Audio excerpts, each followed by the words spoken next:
Well, I mentioned teachers. If our teachers in wrestling are bookers, promoters, who was the Mrs. McKenzie of your wrestling career? Nobody.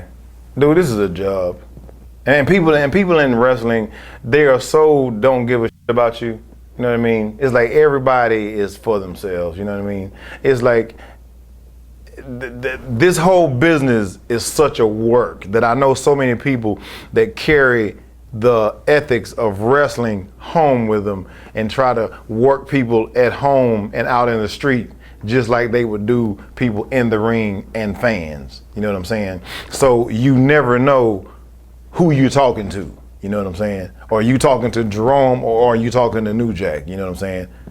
Or you talking, whatever, just name a wrestler and then, name his work name, then name his name. Which one are you talking to? You never know. So in this business, it's like dog eat dog. If I got a job, I got a job and I'm gonna hold my job. You know what I mean? Were you able to make close friends in this business that you could trust, or were you always skeptical that you were being worked? I never trusted anybody in this business. You know what I mean?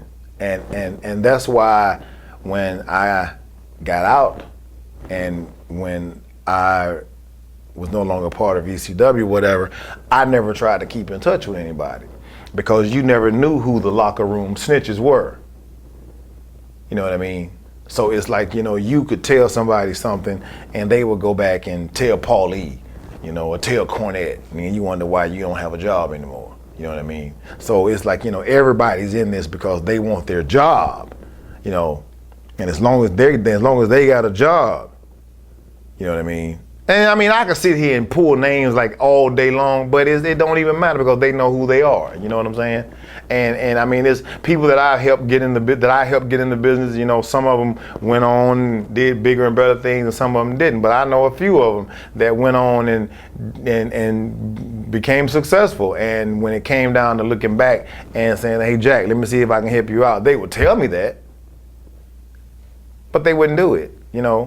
And then it's like, then it always goes back to, well, can we trust him more? Maybe he might decide to flip out one night and stab everybody. You know what I mean? And I was just like, it was like, dude, it was crazy. It was like Kevin Nash kept me from getting a job at WCW back when they brought in Master P.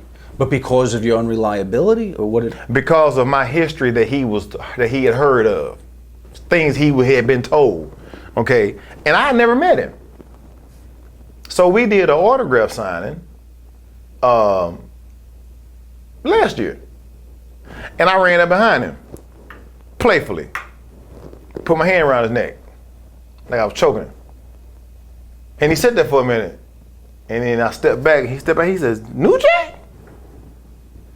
Oh, hey, what's up, buddy? He said, "Hey, good to see you." He said, "I ain't seen you in a while." I said, "Seriously, you've never seen me?" I said, "Because we've never met." I said, "But I've heard you say some interesting things about me though over the years."